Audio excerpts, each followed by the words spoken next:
कहानी की शुरुआत में बताया जाता है कि चेस्टर्स मिल नाम का एक शहर पहले आम शहरों की तरह ही था, लेकिन फिर वहाँ कुछ ऐसी भयानक डरावनी घटनाएं घटने लगी जिससे पूरा का पूरा शहर नर्क से भी बदतर बन गया। लेकिन आखिर वहाँ ऐसी कौन सी खतरनाक घटनाएं होने लगी, चलिए जानते हैं। तो कहानी की शुरुआत होती है बार्बी नाम के एक लड़के को दिखाते हुए, जो एक डेड बॉडी को जंगल में दफना रहा था। बार्बी वहाँ का लोकल निवासी नहीं था और बार्बी के माथे पर लगी चोट को देखकर लग रहा था कि मरने वाले बंदे के साथ उसकी काफी ज्यादा लड़ाई हुई होगी। उस आदमी को दफनाने के बाद बार्बी अपनी कार में शहर से बाहर निकलने लगता है, लेकिन तभी उसका सामना शेरिफ नाम के एक पुलिस ऑफिसर की कार से होता है। उसे देखकर वो थोड़ा डर जाता है, जिससे उसका ध्यान ड्राइविंग से हट जाता है, लेकिन किसी तरह वो पुलिस से बच निकलता है। पर तभी कुछ गायें सड़क के बीचों बीच खड़ी थी। उनको बचाने के लिए बार्बी अपनी कार को एकदम से मोड़ देता है, जिससे वो गायों से भरे खेत में पहुंच जाता है। इससे उसे थोड़ी चोट लग गई थी। कुछ सेकंड्स बाद वहाँ पर जमीन अर्थक्वेक की वजह से जोर जोर से हिलने लगती है कि अचानक आसमान से एक चीज बार्बी के सामने आकर नीचे गिरती है और सब कुछ शांत हो जाता है। बार्बी देखता है कि एक गाय आसमान से गिरने वाली उस चीज से 2 टुकड़ों में कट चुकी थी। वो डरा हुआ उस चीज को छूने लगता है तो उसे पता चलता है कि वो एक इनविजिबल वॉल है, जो इतनी शार्प थी कि इसकी वजह से कई घर भी 2 हिस्सों में कट गए थे। तभी वहाँ जॉय नाम का एक लड़का आकर उससे पूछता है कि तुम ठीक हो या नहीं। वो भी उस इनविजिबल दीवार को देखकर शॉक्ड रह जाता है। दूसरी तरफ शेरिफ और लिंडा को खबर मिलती है कि उस पूरे टाउन की पावर सप्लाई कट गई है,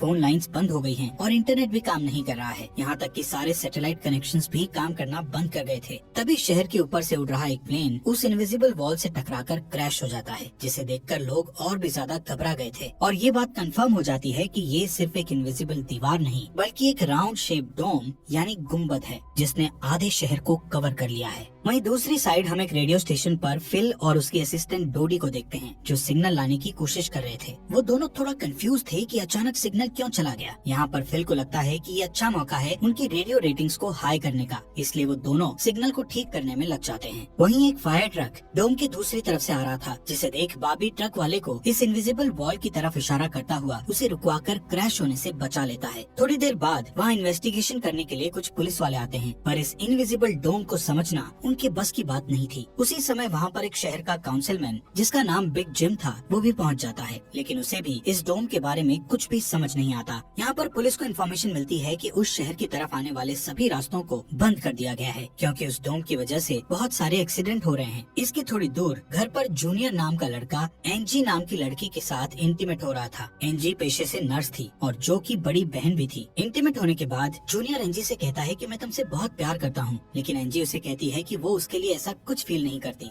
इससे जूनियर का दिल टूट जाता है और उन दोनों में बहस होने लगती है। यहाँ पर उनकी बहस इतनी बढ़ जाती है कि एंजी उसे थप्पड़ मारकर वहाँ से चली जाती है। इसके बाद हम 3 लोगों की फैमिली को देखते हैं, जिसमें मदर कैरोलीन, एलिस और उन दोनों की बेटी नोरी उसी टाउन की तरफ जा रही थी। उन्हें इस बात की खबर नहीं थी कि डोम ने उस टाउन को कवर किया हुआ है। दूसरी तरफ हम जूलिया नाम की एक इन्वेस्टिगेटिव रिपोर्टर को देखते हैं, जिसका चेस्टर्स मिल शहर में बहुत नाम था। एक दिन एक औरत उसे एक सीक्रेट खबर देने के लिए कॉल करती है। वो औरत उसे बताती है कि उसने उस वीक चेस्टर्स मिल में प्रोपेन से भरे 6 ट्रक को जाते हुए देखा है, और उसके हिसाब से इतनी बड़ी क्वांटिटी में प्रोपेन जैसे फ्यूल का शहर में आना किसी खतरनाक प्लान का हिस्सा हो सकता है। जूलिया उस औरत को इस बारे में इन्वेस्टिगेशन करने का वादा करती है, पर वो अपने काम में ज्यादा बिजी होने के कारण उस पर ध्यान नहीं दे पाती। वहीं बिग जिम रेडियो स्टेशन जाकर इमरजेंसी की अनाउंसमेंट करता है। कैरोलीन, जो एलिस और नॉरी के साथ शहर में आ रही थी, ये अनाउंसमेंट सुन लेती है, पर उन्हें लगता है कि ये किसी तरह का एडवर्टीजमेंट है, इसलिए वो इस अनाउंसमेंट पर ध्यान नहीं देती और उनकी कार डोम से टकराते टकराते बचती है, क्योंकि उससे पहले दूसरी तरफ से आ रहा एक ट्रक डोम से टकराकर क्रैश हो जाता है, जिसे देखकर वो तुरंत अपनी कार की ब्रेक लगा देती है।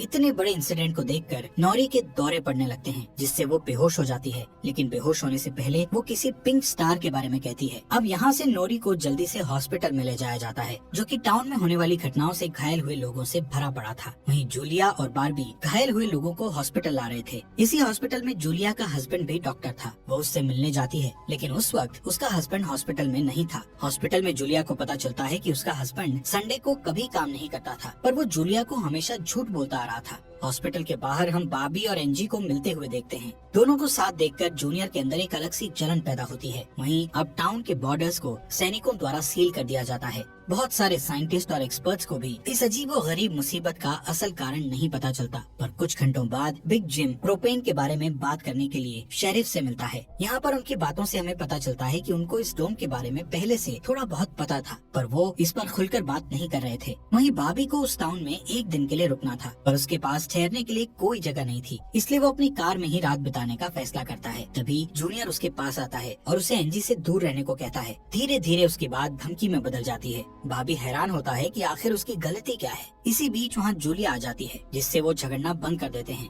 यहाँ से सीन शिफ्ट होता है और हम देखते हैं कि टाउन के ऐसे हालात से लापरवाह होकर एक जगह कुछ टीनेजर्स पार्टी कर रहे थे। इनमें जॉय भी था। जॉय एक लड़के से वहाँ के हालात पर बात करने लगता है, लेकिन अचानक जॉय को दौरा पड़ने लगता है और वो पिंक स्टार के बारे में बोलने लगता है, जैसे कि पहले नॉरी ने बोला था। वहीं जॉय की बहन एंजी घर पर अकेली होती है। तभी अचानक उसके घर में जूनियर घुसकर उसको किडनैप करके अपने फादर के टूटे फूटे शेल्टर में ले जाता है। यहाँ पर वो उसे बताता है कि मुझे पता है शहर को कवर किए इस डोम के बारे में। यहाँ पर एंजी को उससे ये भी पता चलता है कि बिग जिम ही जूनियर का फादर है। जूनियर एंजी को ये भी बताता है कि उसके फादर अपनी फैमिली की सुरक्षा को लेकर हमेशा चिंतित रहते थे, इसलिए उन्होंने फैमिली के लिए ये शेल्टर बनाया था। वहीं दूसरी साइड जूलिया बॉबी को अपने घर में ठहरने के लिए लाती है। तभी अचानक बॉबी की नजर उसके हस्बैंड की फोटो पर पड़ती है और उसे रियलाइज होता है कि ये वही आदमी है जिसे उसने सुबह मारा था। दूसरी तरफ लिंडा और शेरिफ सभी व्हीकल्स पर नजर रख रहे थे ताकि कोई भी गलती से इस डोम से न टकरा जाए। तभी अचानक शेरिफ को अटैक आ जाता है और वो वहीं पर मर जाता है। अब यहाँ से हमें सुबह की घटना फ्लैशबैक में दिखाई जाती है, जहाँ बॉबी टाउन में जूलिया के हस्बैंड जो डॉक्टर थे उनसे मिलने आया था। वो उनसे कुछ पेमेंट की बात करता है, पर डॉक्टर उसे पेमेंट देने से इनकार कर देता है, जिस वजह से उन दोनों में झगड़ा हो जाता है और एक्सीडेंटली बॉबी उसे गोली मार देता है। बॉबी जानता था कि भले ही उसने उसे गलती से मारा है, पर उसे इसकी सजा मिलेगी और इससे बचने के लिए उसने उसकी बॉडी को जंगल में दफना दिया। वहीं प्रेजेंट में सुबह उठकर बारबी देखता है कि उसके गले की चेन गायब है, तो वो जूलिया से इसके बारे में पूछता है। जूलिया उससे कहती है कि वो उसकी चेन को ढूंढकर उसे दे देगी, पर तभी बॉबी को याद आता है कि वो चेन उस केबिन में ही गिर गया था जहाँ उसने उसके पति को मारा था। उधर जॉय अपने फ्रेंड बेन के साथ था, जिसने पिछली रात सीजर के वक्त उसकी मदद की थी। बेन जॉय से पिंक स्टार के बारे में पूछता है, जो उसने रात को दौरा पड़ते वक्त कहा था, लेकिन जॉय को उसके बारे में कुछ भी याद नहीं आ रहा था।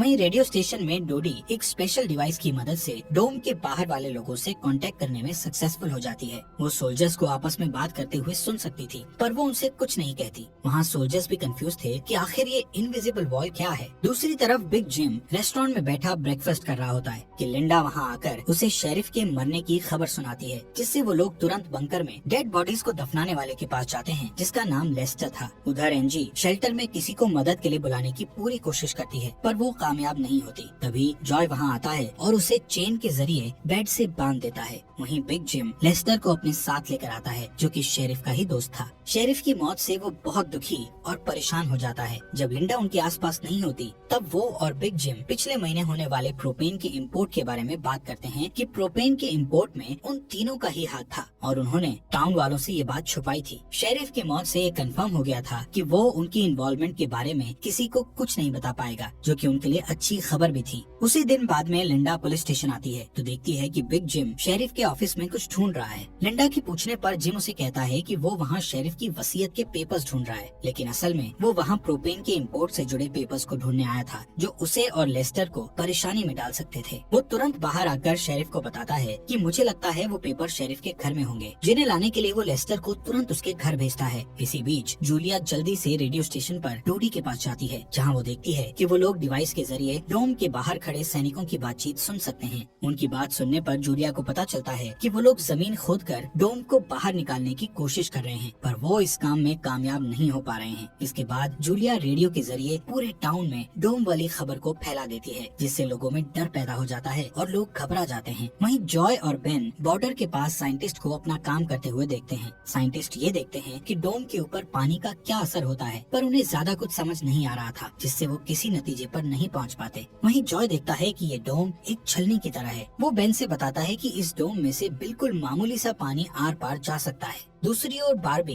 अपनी चेन ढूंढने जूलिया के हस्बैंड डॉक्टर के केबिन में जाता है। वहाँ उसे उसका चेन मिल जाता है, पर तभी जूनियर वहाँ आकर उसे देख लेता है। जूनियर उससे पूछता है कि क्या तुम एंजी के साथ सोए थे। यहाँ पर बारबी को लगता है कि शायद उसने उसे चेन ढूंढते हुए देख लिया है और इसीलिए वो जूनियर को ऐसे ही वहाँ से जाने नहीं दे सकता था, इसलिए वो जूनियर को बहुत बुरी तरह से पीटने लगता है। वहीं हम देखते हैं कि लेस्टर शेरिफ के घर पहुंचकर प्रोपेन इंपोर्ट के पेपर्स को ढूंढने लगता है। कुछ टाइम बाद उसे वो पेपर्स ड्रॉवर में मिल जाते हैं, तभी वो उन्हें जला देता है। जब वो वहाँ से जाने लगता है तो उसका पैर लगने से पेपर्स की आग घर के पर्दों पर लग जाती है, जिससे आग की लपटें पूरे घर में फैल जाती हैं और पूरा घर जलने लगता है, जिसे देखकर जल्दी ही बहुत सारे लोग जमा हो जाते हैं और आग बुझाने की कोशिश करते हैं, पर फायर ट्रक के बिना आग बुझाना नामुमकिन था। अगर वो लोग घर को जलने देते तो डोम के अंदर का टेम्परेचर बहुत बढ़ जाता, जिससे लोगों की जानें भी जा सकती थी, इसलिए सब मिलकर आग बुझाने में लग जाते हैं। बाबी लोगों को आग बुझाने में लीड करता है। तभी लिंडा को घर के अंदर से लेस्टर की चीखने की आवाजें सुनाई देती है। वो अंदर जाकर उसे घसीटकर बाहर निकाल लाती है और इलाज के लिए डॉक्टर के पास भेज देती है। यहाँ पर लोगों को आग बुझाने में 1 घंटे के बाद भी कामयाबी नहीं मिलती, उल्टा आग और भड़क जाती है। आखिर में जिम लोडर लेकर आता है और घर को गिरा देता है। तब कहीं जाकर आग शांत होती है। इसके बाद सारे थके हुए लोग इकट्ठा होते हैं। उनमें से पॉल नाम का एक पुलिस वाला फ्रस्ट्रेट होकर कहता है कि हम सभी लोग इस डोम से कभी भी बाहर नहीं निकल पाएंगे, क्योंकि ये डोम आग से जो धुआं निकला है उसे बाहर नहीं निकलने दे रहा। वो कहता है कि हम सभी इस डोम के अंदर ही मरने वाले हैं। इतना कहता हुआ वो हवा में गोली चला देता है, जो कि डोम से टकराकर एक दूसरे पुलिस वाले को लग जाती है और वो तुरंत मर जाता है। यहाँ पर पॉल को अरेस्ट कर लिया जाता है। अंधेरा होने पर जॉय और उसके दोस्त स्केटिंग के लिए जाते हैं। तभी वहाँ पर नोरी जॉय के पास आकर उसे कहती है कि उसे अपना फोन चार्ज करना है। जॉय उसे अपने घर ले जाता है, क्योंकि उसके घर में जनरेटर था, जो कि उस टाउन के गिने चुने घरों में ही था। उधर लिंडा पॉल को जेल लेकर आती है। वहाँ कुछ लोग पुलिस स्टेशन के बाहर प्रोटेस्ट कर रहे थे। असल में वो लोग पुलिस के घटिया सिस्टम का विरोध कर रहे थे। जिम उन सबको ये कहकर शांत करता है कि जरूरत पड़ने पर उन सबकी मदद की जाएगी। लॉकअप में बंद होने के बाद पॉल को हार्ट अटैक आ जाता है, जिससे लिंडा उसकी मदद के लिए दौड़कर अंदर जाती है, लेकिन तभी उसे पता चलता है कि पॉल सिर्फ अटैक आने की एक्टिंग कर रहा था। इसी मौके का फायदा उठाकर पॉल उसे धकेलकर उसे लॉकअप में बंद करके वहाँ से भाग जाता है। इधर बंकर में जूनियर फिर से एनजी के पास जाता है।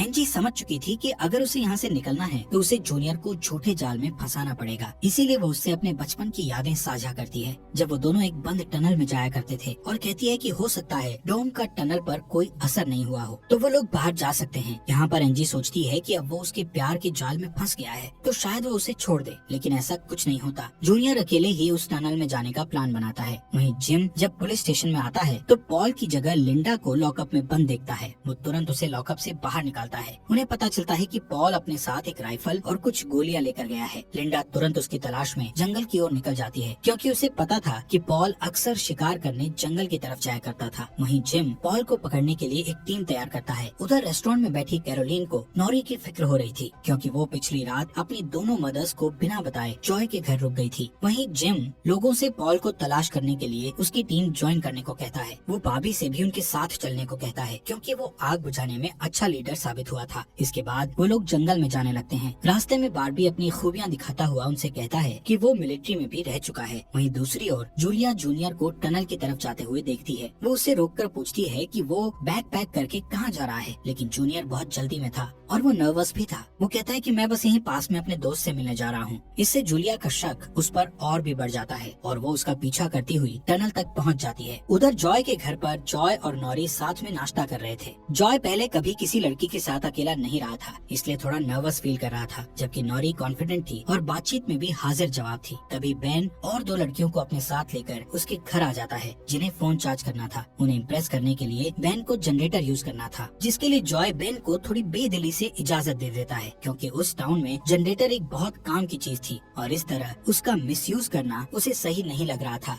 उधर जंगल में हम देखते हैं कि सर्च टीम पॉल को ढूंढ लेती है, पर उसी टाइम पॉल एक लड़के की टांग में गोली मार देता है। दूसरा लड़का भी उसे संभालने के लिए वहीं रुक जाता है, जबकि जिम और बारबी पॉल के पीछे भागते हैं। दूसरी तरफ जूनियर टनल के आखिरी सिरे पर पहुंच जाता है, जहां पहुंचकर उसे पता चलता है कि डोम ने टनल को भी कवर किया हुआ है। वो दीवार के बिल्कुल करीब पहुंच जाते हैं, जिससे उसकी टॉर्च जलने लगती है। तभी जूलिया वहां आकर उसे वार्न करती है। जूलिया को देखकर जूनियर को बहुत गुस्सा आता है, क्योंकि वो उसका पीछा कर रही थी। इस बात से जूनियर पागलों की तरह उस इनविजिबल वॉल को मुक्के मारने लगता है, जिससे जूलिया उसे रोकती है। फिर दोनों बैठकर बात करने लगते हैं। जूलिया उसे बताती है कि अपने पास्ट में की गई एक गलती की वजह से वो जर्नलिस्ट की इस बेकार सी जॉब में फंस गई है। उधर जॉय का घर लोगों से भर जाता है जो अपनी अपनी जरूरत के लिए उसके जनरेटर को यूज करने के लिए आए थे। एक बदमाश लड़का लोगों से जनरेटर यूज करने के बदले में पैसे वसूलने की कोशिश करता है, जो कि उसका था ही नहीं, लेकिन उसके खिलाफ बोलने की किसी में हिम्मत नहीं थी। ये देखकर नॉरी सब कुछ हैंडल करने के लिए आगे बढ़ती है, पर मामला और भी ज्यादा गर्म हो जाता है। लेकिन इससे पहले कि कुछ गलत होता तभी लाइट ही चली जाती है। नॉरी इस बात से बहुत खुश होती है कि जॉय ने उस बहस में उसका साथ दिया। वहीं जंगल में बाबी और जिम